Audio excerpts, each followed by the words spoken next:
Hey there, welcome back to the table. We're going to cover Civolution, and we're going to do, it was a very poor attempt at covering it. We're going to do a setup, and then the next video will be the actual playthrough. I understand I did an intro video, which didn't really set up much of anything, but bear with me. The setup is important. We're going to go through that. And also from the Red Dust Rebellion, I may have explained this earlier, but my camera software doesn't let me use a mode anymore that is perfect for my camera, and so I'm either in this wide out, zoomed out view, or I'm zoomed in too much, and this is the situation that we were in.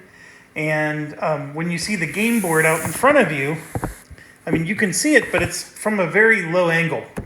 So people were talking about how they wanted me to do more of a, face down. I frankly hate the face down angles. Even when heavy cardboard or some of the, guys who actually, take some time and energy to edit their videos, they have all these camera setups, and the face down one is the worst one. Maybe it helps you in some small way, but I actually figured out all I have to do is just lift my camera up, and then it looks fine. The problem is now I don't have free hands. So I got something underneath it, and so I do have free hands, but the thing that's underneath it is, of course, in my way. But we'll give it a try, because I think this is the right angle down. And anyways, enough of that. Let's get going. So this is by no means an unboxing. I just want to go through what you need to do to set up your first game. And so it's going to look like an unboxing, but it's not. So first of all, the rule book is excellent. Set that aside. There's 4 of these, one for each player. You're going to need one. There's one glossary, which is semi-redundant with everything else, but it's still good. Keep that aside. And I do give them credit. They try to get into more details. Like the glossary will be probably the finest resolution if you want to know how something works. To be quite honest, we had very few times in my multiplayer game. By the way, my whole group loved the game. They were a little overwhelmed at first, and that was the worst feedback, was that just getting into the game was the hardest. But this was extremely helpful, and they were glad that there was 4 of these and not one that has to be passed around. And we did have some rules questions along the way, but they were pretty easily resolved.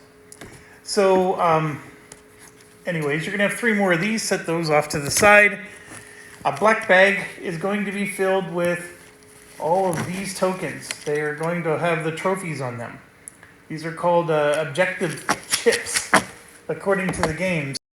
Have a black bag and then just set it aside. You're going to have a yellow bag, and then you're going to fill those with these are called attributes. I always call them evolution chips, so please forgive me, but they're attributes, and they're going to have yellow along them. They're pretty easy to spot.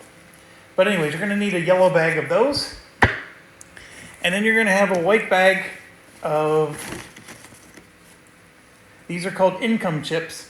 The easiest way to recognize them is they have the rainbow colors along the bottom, and I think on the back they do say income, and they have like a white, so they go in the white bag. So as you're punching your pieces and whatnot, that's one of the first things you're going to want to separate. You're going to have basically 2 game boards. The one with the weather, we're going to set up to the right here. So it's going to go over here on the right side, and we're going to open it up all the way. And so we'll move this around a little bit, but we're just getting it in its general location.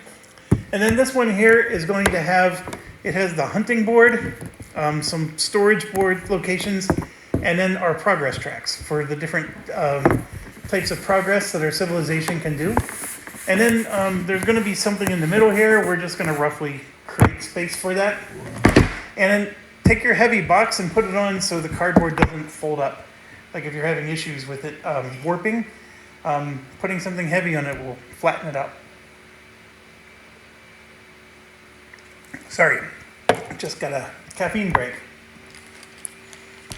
All right, there's going to be a bag. This bag has 18 chits in it, and they all have the production symbol in them, which is the shovel.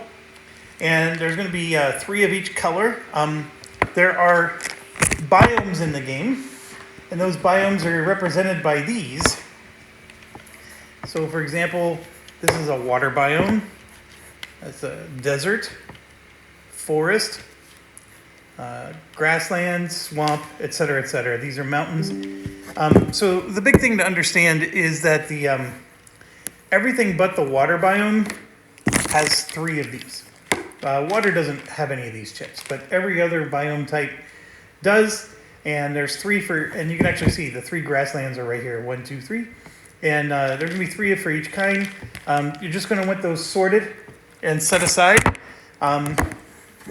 Now, when you first get your game, you're going to have adhesive sticks. So this folds up when you get the game. And right now it's glued down because I put adhesive markers on. I wish I could have shown you how to do it. It's real easy to spot. When you look at the underneath of this, there's going to be these strips. And the adhesive strips are the exact same size. So you're going to put the adhesive strip on, and then you're going to peel off the outer part. And then you just close this and then put something heavy like the game box on it. And then it'll seal shut. So now you got yourself a glued, and I guess it helps reduce manufacturing costs, right? Because I got what do you call this? It's an indented board, but there's a name for it. But I mean, you have a fancier board that you have to do a little bit of sweat equity to get to work. I like the Civolution. I really don't like it like when they give you miniatures and you have to go out and buy your own hobby glue and put those together yourself. I mean, that's a bunch of malarkey. But this, they gave you what you needed and they showed you where you needed to put stuff. It was perfect. The one thing I will tell you is that it was buried in the middle of one of my boxes. So if you're wondering or if you're panicking, oh my gosh, where's my adhesive stickers? It was in the bottom of one of the boxes.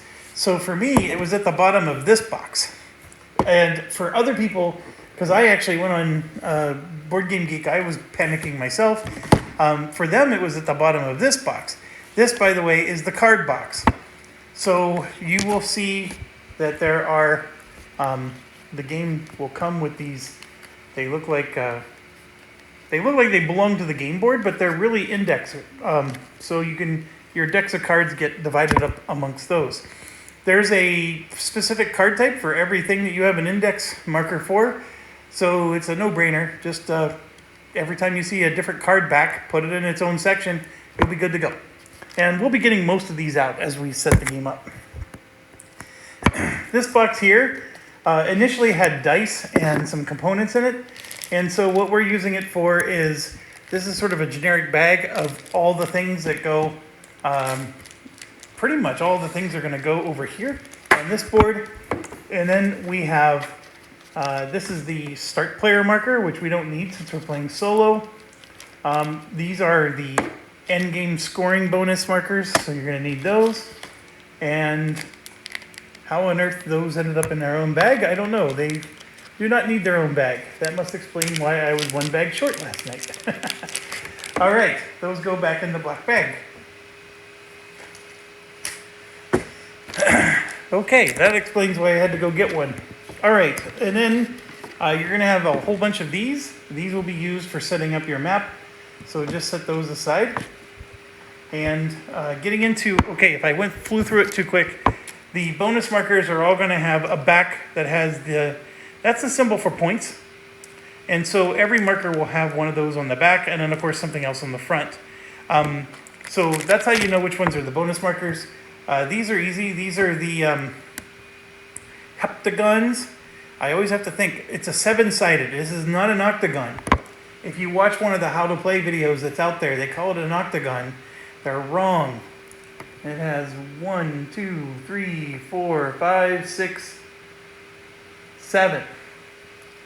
Right? So that's 1, 2, 3, 4, 5, 6, 7. Oh, I see. It's 8.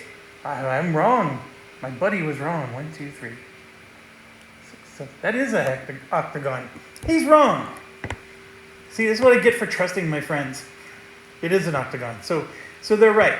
Anyways, I had to think of heptagon because it's not septagon. That's what I would think 7 is. Anyways, it's not important. What you got is this. And I'm going to give my buddy a hard time because he's a math guy. All right. So, and then you're going to have 4 boxes of these. These are going to be your player stuff. So we're going to be player yellow because I'm always yellow when I play my games. And then I think we're going to use red for the AI. I don't know if we need to use them or not, but I'm pretty sure we got to use something to represent them. And then you're going to have these boards here. And this is our player board. And then I'm going to set everything off to the side here. And let's get assembling. So the player board has a green side and a red side.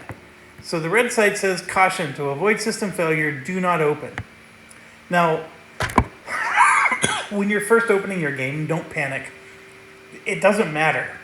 It matters now because I've already played a game and put this away. And I'll show you why, because I'm going to open this up on the proper side, right? So this is my player board. Inside the player board, all these chips are already placed exactly where they're supposed to be. If I were to close this, flip it over, and then open it up on this side, all those chips are going to fall out. So it'll just create a disaster. That's all it's basically telling you to do. There's nothing about the, when you first get the game, usually you get these warnings and it's like, oh my gosh, what am I doing that's going to destroy my game? Don't worry about it. The other thing is those adhesives that we were talking about, there's a million of them. You got to put like one here, you know, I'm exaggerating, of course. You got to put probably a half dozen on this side, another half dozen on this side, and then this closes because this actually opens up, and then you close this, and that's what creates the beveled board. See, I keep using the word beveled, but I know there's a word that the board gamers use for it. But this effect of having an indentation, or I call it a bevel effect, is I'm sorry, my dad's a carpenter. I use the word bevel. The beveled effect is it's really cool. And the fact is you get to make it yourself, which is super cool. Basically this is just flat cardboard, but you use that adhesive stuff to glue all this together. It does take like 50 minutes to do. It's not trivial. And it's largely because the adhesive stickers are really hard to get the back to peel off without peeling the sticker itself. But once you're done, it looks really nice, I have to confess. So I'm going to close this back up because we got to set up the game first, and then we'll get out the player board and deal with all that. Okay.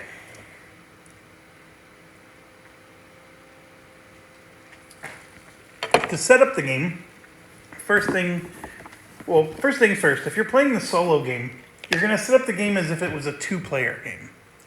So if you're going through the rule book or whatever, just set it up like a 2-player game, you'll be good to go.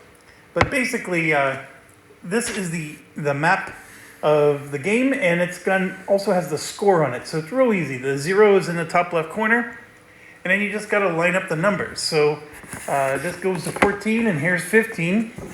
And here you can see it's much wider than I anticipated. And then you plug that in like so. And then you can put your pieces back however you see fit. And then here's the 40, which is going to go here.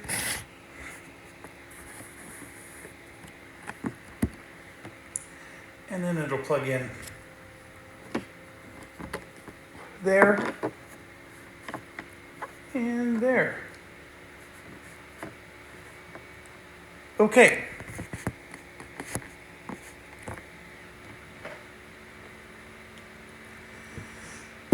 All right, next thing you have to do, let me get these out of the way because we don't need those. Next thing you got to do is you have to take these. So on the back, they have letters. There's an A. I don't even know what the significance of the other letters are, to be honest with you. But the A, B, and C was all it told us to do. So B It also has a start on it. And then the C also has a start on it. So the two start tiles, or A, B, and C, however you want to look at it, what it's telling you to do is to make sure they're in the middle of the game. And I don't disagree with that logic. After playing the game just the one time, having these be in the corner of the map or something would be a little difficult. So they don't, the orientation doesn't matter. They're just saying make sure they're in the middle of the board. So one of the things we can do is we could take this and, for example, we can put it like that. And then we can take this one and we can, put it like that. And then take this and we can put it here. So now we got our A, B, and C, forming a nice little triangle. It's a little heavier on the right side, or we can even swing it over here like this. Either way works. Another cool thing I was considering is maybe doing it like this. So that way we have balance on both sides, and we even have top and bottom balance too, right? So we have just as much north, just as much south, just as much east, just as much west. This has got the, what do you call that? Feng shui? Is that how it's pronounced?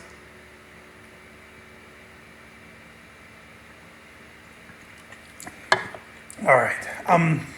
So we'll go with that. So then the rest of it is, you got to fill these in, however. And so you can do them face down because then you won't know what kind they are. So like these have to go like this. And then here's where my problem is. If I do this, look, I got the corners messed up. And then same over here. If I do one here, I got empty corner. So that's not going to work, folks. So I got to come up with a different configuration. So clearly I got to move this one here and this one there. And yeah, so then in order to keep these balanced, I would have to do it this way. But I'm still, this is going to end up breaking the balance because I have to either go left or right. So there you go. I can't make it perfectly feng shuied, I guess. And then, so if that's the case, then we're going to do this. And then, nope, I can't do that either. So we'll do it this way and call it a day. All right. So all you have to do now is just flip them over and place them wherever they go. This is an interesting one already because this one here has water that goes off the edge of the map. That's not really a great use of the water, to be quite honest. I would tell you to house rule it that can't happen. Like this should flip around so the water is more like this, personally. But even that's not even all that great because this water being next to that water it looks thematic, but it's really not helpful. This would have been more helpful if it was like this. If that water was next to this, this, and this. You want water next to as many land places as possible. But we'll stick with the original thing. It's just, I would tell you that that's probably something you may want to consider house ruling and changing. So then we had already decided this water was going to be here, this is an excellent spot for the water. It's next to 1, 2, 3, 4 types of terrain already. And then there's a fifth one. So it's next to 5. This is a fantastic spot right here. So we got one water that stinks, but the other one looks great. Then we flip this one over, and we've got the exact same issue, where the water is off in the corner. So I'm going to flip it around, make the water more useful. And then we'll up, and then we got another one, where the water's off in the corner. And should we flip it around? Let's take a look. That water would be next to the mountains, the swamp, and the desert. But this way around, it's mountain, swamp, and forest. So it's the same number of territories. The number of territories is what matters, not the type. So water needs to be next to a certain number of territories. Over there, it's next to just one territory type. That's it. If I flipped it around any other way, it'd be next to more than one. So that's the issue with that one. And in fact, let's follow our house rule. Let's do it. We'll flip it around this way. So now that water is next to 1, 2. It increased it by 1. Now, technically, this would have been a third, but it's another water, so it doesn't help it very much. Your civilization, just to get into some of it, can only have boats, 2 boats, and it's 1 boat per civilization on each water. So you're only going to be able to put a boat on 2 of these 4 water locations. So don't lose sleep over it. But at the same time, it's the water has importance because I'm getting into some of the rules here, but the water produces resources that's equal to any territory it's adjacent to. So that's why you want it to be adjacent to as much as possible. So I'm going to put it back. I know I keep changing my mind, but by putting it back, it makes this water super, super powerful. And I'm intending to go here. So I actually like the idea of we'll just put it back because now this water has an extra territory that it's next to. Having water next to water does not help in that regard. Okay, so that's done. Oh, sorry. I don't know what my dog's seeing there.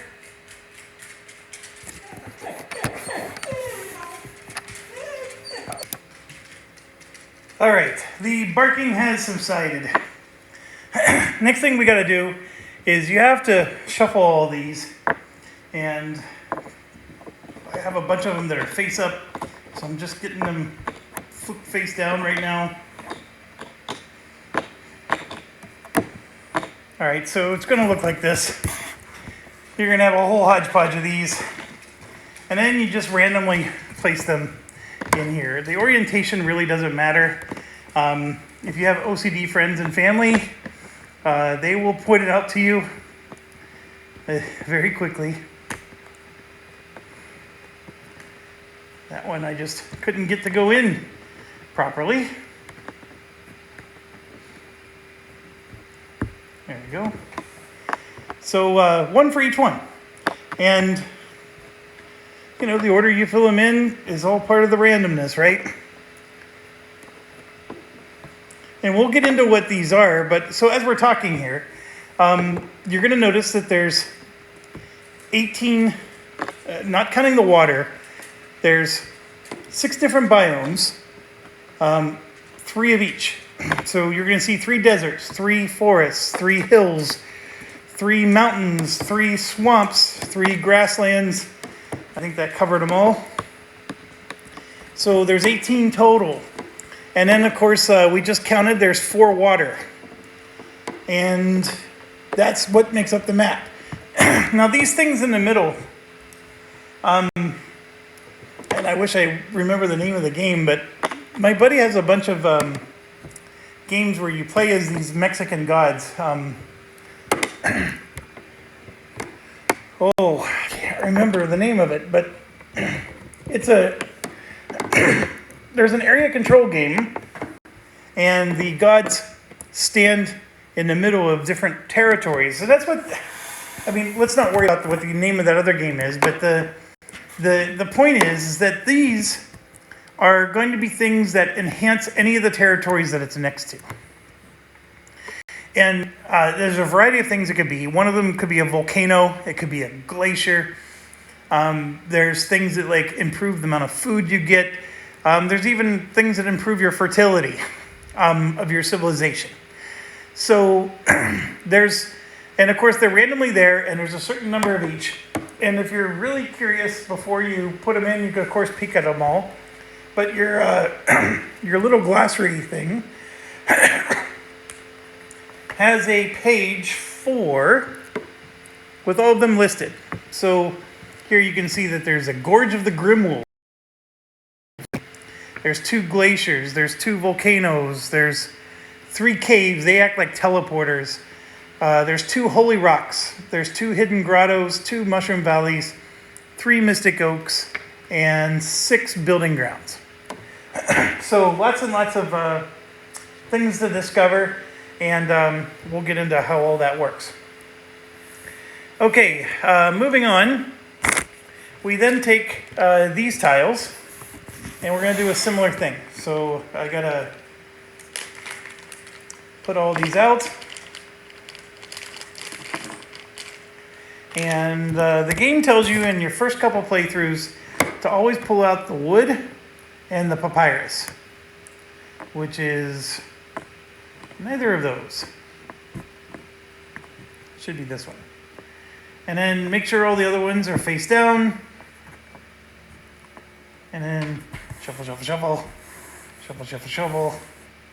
Or mix, mix, mix, however you want to refer to it. I honestly don't see what the advantage is of these, unless maybe some of the cards favor these two types. The wood and the papyrus, basically all it's saying is, see these two little start locations? These are always revealed. So whichever one you put there, even if you randomly put one there, that one's going to get revealed. And the same goes with this grassland over here. Because these are the two regions we're going to start the game in. So we're going to have those revealed as we play. Now, the rest of them, so like here's two more grassland ones, right? So we're going to just randomly put one here and randomly put one there. Because like I said, there's 3 of each, right? And there's one for each location. So here's the 2 forest ones. And then here's a desert, another desert, and the third one goes here. The mountains. Now, one thing I want to say is the game does scale for player count. There's not much that changes. Like some games have all kinds of extra wonky rules, right, as you increase or decrease player count. This one does not. It does a real good job of not doing that. But I will tell you that I fully expect in a 2-player game against a bot that this map is going to hardly get explored. Whereas in a 4-player game, we had almost the entire map uncovered. And it's just by the virtue of, in a 4-player game, there's more people doing more actions. And also trying to like maybe find their own spots. Whereas in a 2-player game, I just don't think it's going to happen as much. But maybe I'm wrong.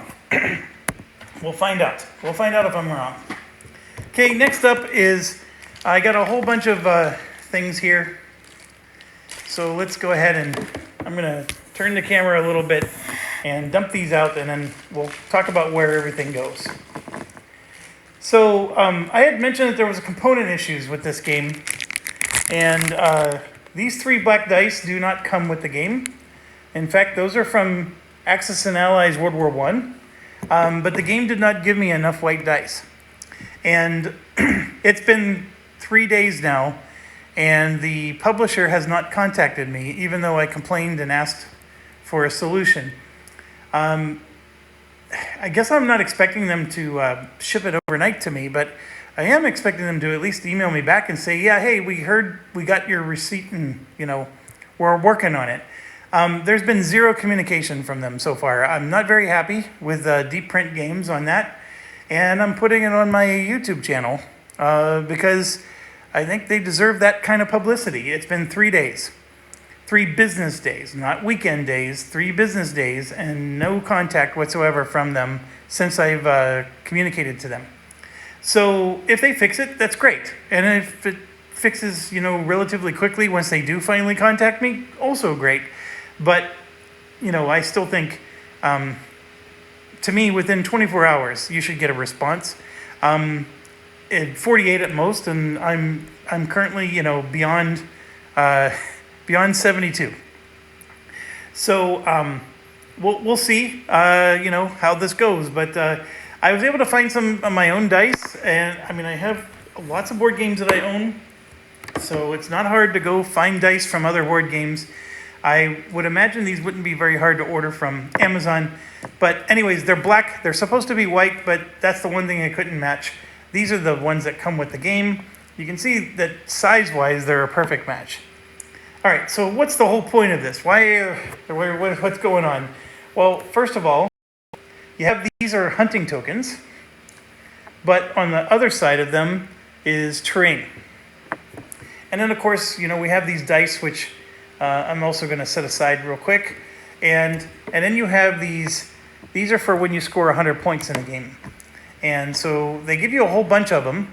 And some of the reason why is because if you flip them to the other side, they're the blocking tokens. So first thing we got to do is let's look at the right half of the board. This white marker is going to go right here in the middle on mild for the weather. Next thing is this yellow marker is going to go here at the top. That's going to be used to track where we are in the game. And then you're going to take some of these and you're going to flip them over based on your player count.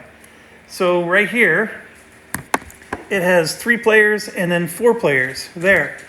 So if you're playing a 3-player game, you would block the 2 4-player ones. And of course, we're doing a 2-player game, so we're going to block even more. And I do like that they do this. Being able to block this makes it so you don't have any mental errors and overdo your actions. So this little marker is going to flow through the chart. And in a 4-player game, it's going to flow all the way to here and then come down. And in a 2-player game, it's going to come out here and then come over. So that part is done for that side of the board. Then we come over to this side of the board. And we also have to block this space for a 3-player game, and then block additionally that one for a 2-player game. And then we have the remainder of these are available, and they go there. The dice themselves, they fill in here. The white dice go into the white column. So we're going to use 1 black die. I don't need these 2. These 2 would be used in a 3 and 4-player game, but we're not doing a 3 or 4-player game. And the same for the pink dice here. These are called the fate dice or something like that. 3 of them go on. You don't need the other 2.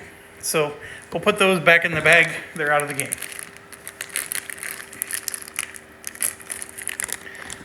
Okay, last but not least, every terrain space here has encampment locations on it. And here you can see there's a location for 3 players and 4 players. So we got to find the forest one and block 3 and 4 on there. And then for the grassland, we're doing the same. And then if you look around, you can see that there's 3-player and 4-player ones elsewhere. Not as frequent, but still enough that you gotta look around. So, for example, this desert here has no locations that are blocked off because there was only ever 2, even in a 4-player game. But this one's only for 3 players. Only for 4 because it says 3 or more, right? So we got to block everything. We're going to block that. Block that one. There's no deserts that get blocked, by the way. Here's a grassland. And I see a mountain here. And another mountain there. I think I got them all. Yes, it appears so. Okay, so the whole reason for covering those up is so you don't... Oh, I see one more. Right here. Okay. The whole reason you cover those up, of course, same reasons. You aren't supposed to use those in a 2-player game. And then whatever ones you have left, these are your hunting markers. So it's pretty ingenious because in a 4-player game, you need more hunting markers because you have more players. And in a 2-player game, you don't need so many, and so you use those to cover up the spaces. So I do find that to be an ingenious use of components. All right, so that more or less is setting up the player board. We got one more thing to do. I just realized 3 more things. So we're going to take the black bag and we're going to draw 4. 1, 2, 3, 4. And those are the goals that are going to come out for the game start. And they go here. And then we're going to take the yellow bag. These are the attributes. And we're going to have 3 attributes that go here. So bing, bing, and bing. And then we're going to have some income chips that are going to go here. There's people that's been commenting about how this game is a bear to set up. I don't think it's a bear to set up at all. I'm very long-winded, and we're only 35 minutes into this. And I could easily have set this up even quicker. I'm explaining things as I go, and I don't think this has been painful at all. I hope you don't feel the same, but it's not bad. So then we take these, and we need to randomly. There's 9 of them, by the way. We're going to pick 7 of them, but it's going to be in groups of 4 and 3. So here's what I'm going to do. I'm going to, and let me explain what we're going to do. The first 4 are going to go over here. This is end of era scoring. This is really big time scoring. And so what we're going to do, I got to stand up for this to get in front of the camera. We're going to shake, and I'm just going to let one drop, right? So I'm sort of finagling around, and I got one in right here, and boom, there's the first one. Okay, so that one's going to be prosperity. Then I got a second one. And then I have one over here. I'm going to grab third. And then in my right hand, I'm going to grab this one as fourth. And those aren't very good. I don't like those. And then I'm going to grab 3 more. So 1, 2, 3, and then these 2 are going out of the game.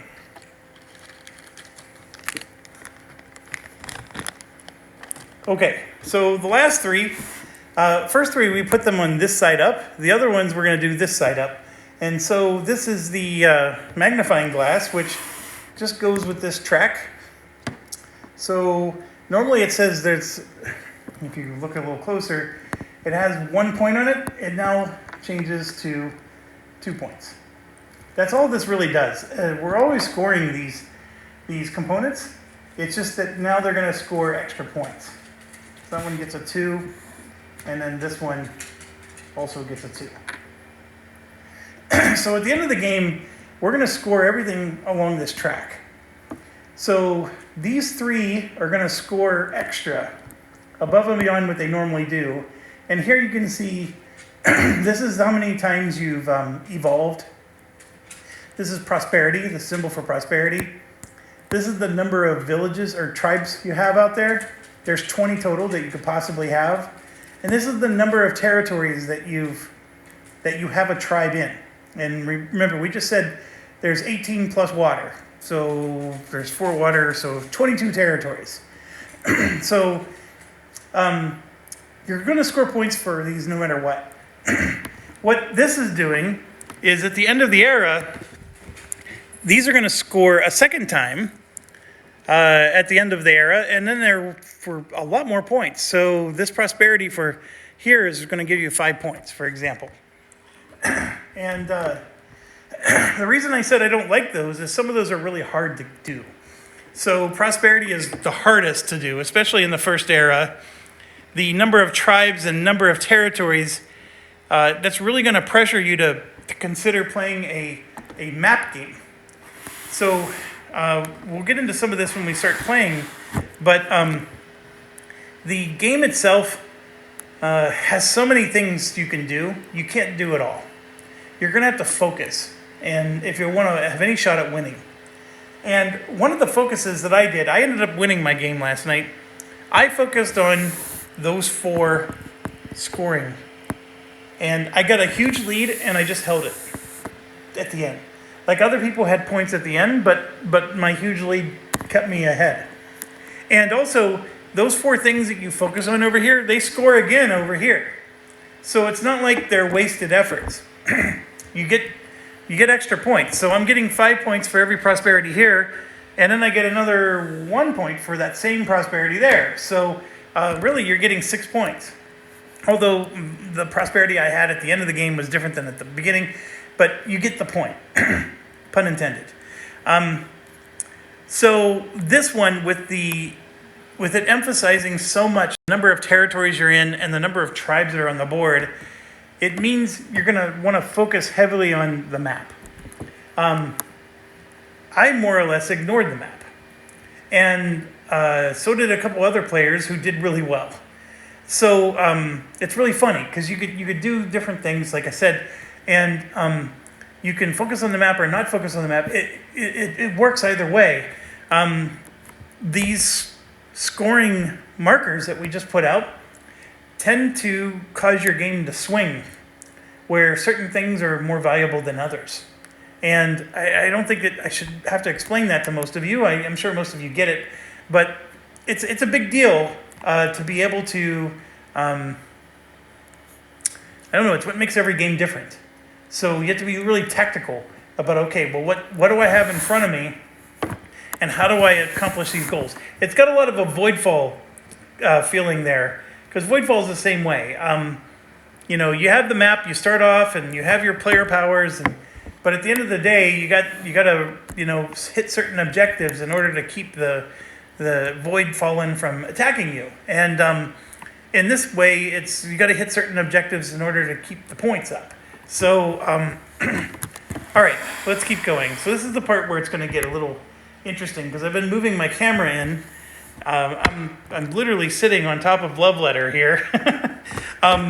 So now I got my player board, and I'm not going to be able to scoot it forward anymore. But we're going to open this up. This is our player board. It's an awesome player board. I'm going to be very Trump. It's huge. And we're going to do this. And I guess I'm going to have to move the board a little further up, so that way I have room for my camera. So this is a great view of the board. These are those 18 resources we just set up in the game. And then we got the very painful part of going through here, and we got to set all this up. So first things first, I do need to move this back a little, is we have a stage 5 and a stage 4, and you need to put it on the inactive side up. So these are things that you can flip over if you do accomplish certain things in the game. I will tell you, these are really hard to flip over. I was trying to flip those over, and I could not last time. So it takes some concerted effort. I might be able to pull it off because I got some ideas, but I do think, just so you know, you cannot, those are very hard to flip over. So we'll get into some of that when we start playing, like what do you need to do to flip those over. One of the things you can do is you can move up those tracks, right? And if you get up so high, it actually lets you flip these over. But I thought that was going to be easy to do. It's not. So I was able to get up the tracks, don't get me wrong, but not that far up. All right, and then you got these, which are houses. They look a little funny looking, but and then of course you have your people. There should be 20 of those. There should be 50 of these cylinders. These are used for just about everything. And then you're going to use these, which are settlements. And then this is your boat, and that goes here. And then you take one of these cylinders and you put it in the boat, like that. Is it necessary to do that? No, but the boat does get built with a cylinder in it. So if you don't do that, you're going to have to remember to put the cylinder in whenever you actually build those boats. So that's just there as a reminder that you want to put the cylinder there inside the boat. And so yeah, we got 2 of our settlements up, and most of this game is you're just going through your thing and weeding through all the components to find the ones you need here. So obviously we've got to get the dice out. We need these. There should be, I think, 7 of these. 2, 3, 4. Here's another settlement. There's the last settlement. There's another farm.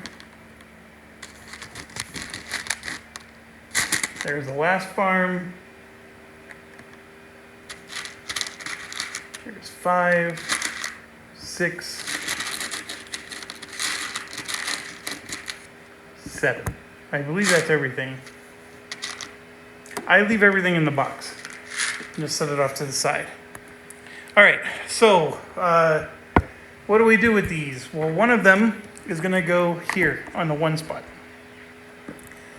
The other ones one goes up here on the score, and then the others go along the progress tracks. So we start at 0, of course, for each one, like so.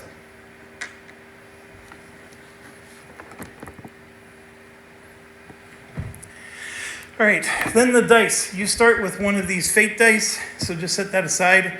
The rest of your dice, you start with 6, and they go on your player board. I'm gonna move this out of the way. So 6, 5, 4, 3, 1, 2. So you start with one of each, and they're automatically set for you. This, you put 4 of them in your reset markers here.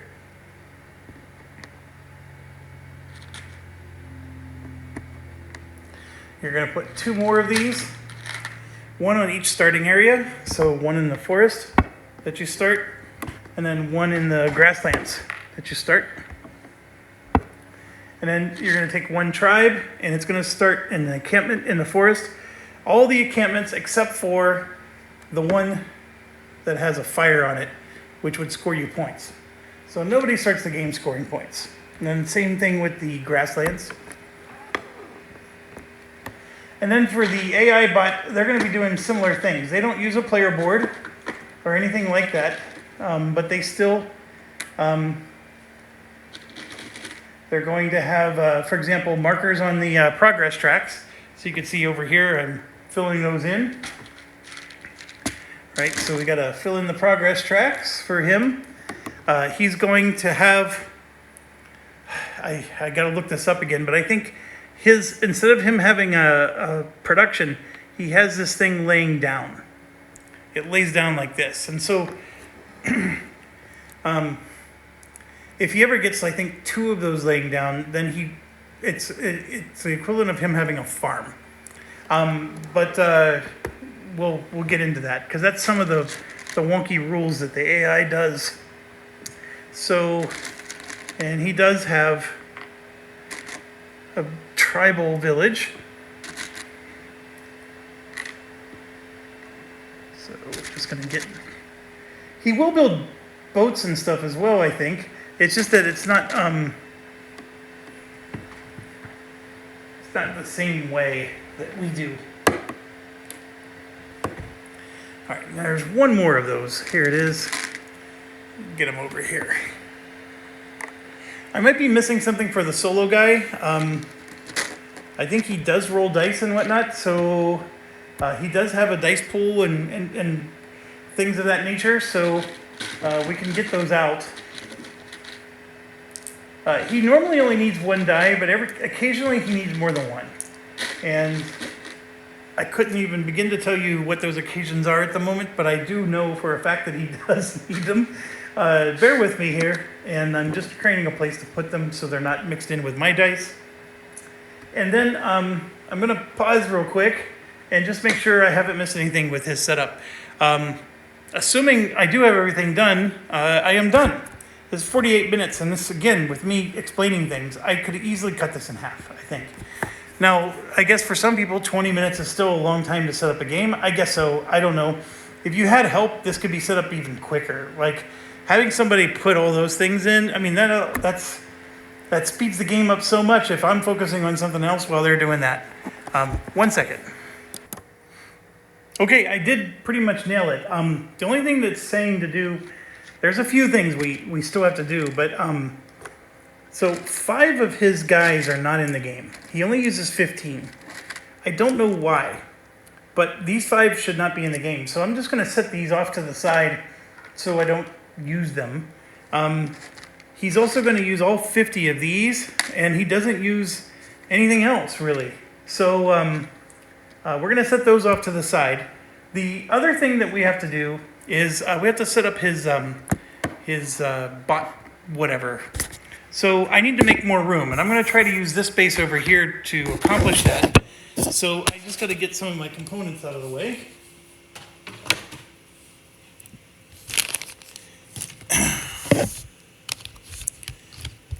Okay, so you're going to need these starting markers and starting chips. And of course, my group got them all mixed up last night, so bear with me here.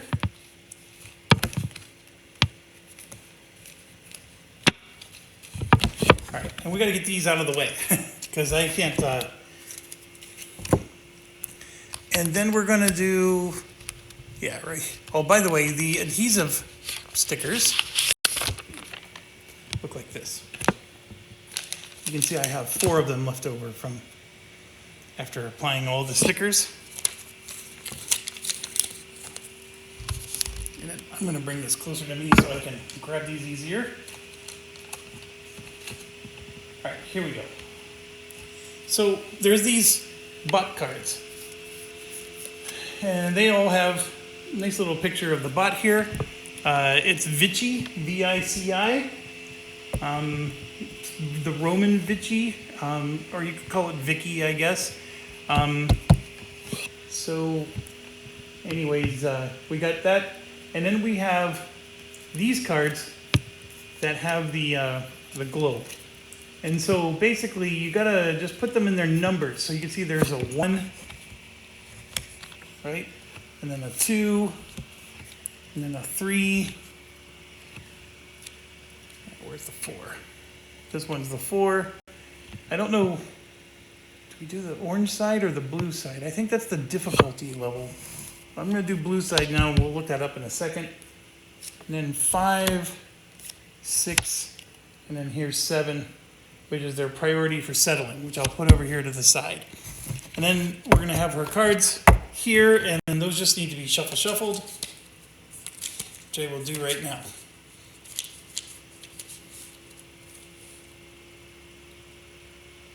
Okay, so then it does show in the example the blue side up, but I think it has to do with difficulty level. Like you can play an easy or a hard, and I think that's what the blue versus the red means. And then this here is the evolution grid, and then this is the prosperity grid. So remember how we said there's prosperity and evolution in the game? So the way it works for Vicky is she starts with 2 of them, and they have numbers in the column. They go down the column. So 1, 2, 3, 4 down the column. Then we move over 1 column, and then it's 5, 6, 7, 8. So these markers get added in order from lowest number. They basically ascending order. So right now she has 2 prosperity and 2 evolution markers. Okay, the only thing that stinks about this is it's taken up a tremendous amount of table space, and I still have to have a deck of cards out here, but I'm gonna do, so let me just show you the rest. One other thing we did forget to do is there's these event cards, so I'm shuffling.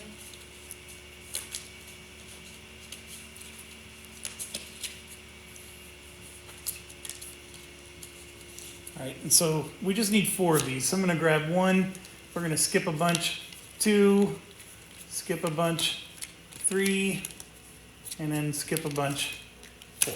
We only need 4. There's easily 20 or more cards in this particular deck. So it's going to be very hard for you to have the same 4 cards. Those 4 event cards are going to be used for each of our 4 eras, and they go right here. Then the remainder of the cards. You're going to, for example, have these blue building cards. You're going to shuffle them, and one of them is going to be drawn.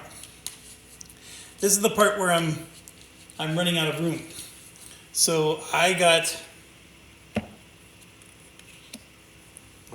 have my Age of Innovation game over here, and so here's my first one along with that. I know it's a mess, but you do what you got to do, right? And I use my chairs that are next to me as desks.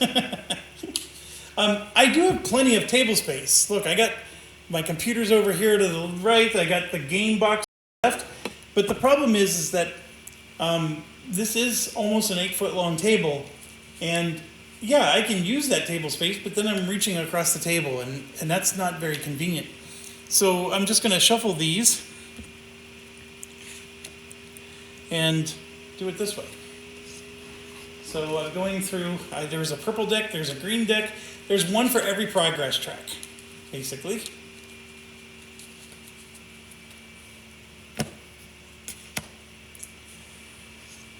And there's a brown deck. It's been my experience that the brown deck is the easiest one to build. And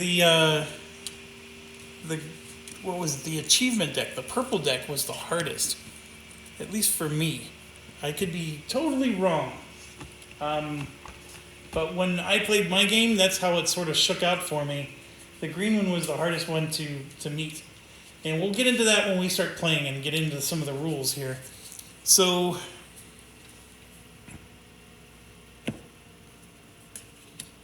okay, everything is shuffled, and there's one of each drawn. So, one blue card, one green card, one brown, one purple, and one orange. Okay? So that's done, and now we're truly set up and ready to play. So there are some things you have to do. For example, there's some decisions we have to make. I'm going to do that in the playthrough part, so everybody can see like what we have to do. It's technically part of the setup, but we'll do that as part of the playthrough. And yeah, thanks for watching. Stay awesome.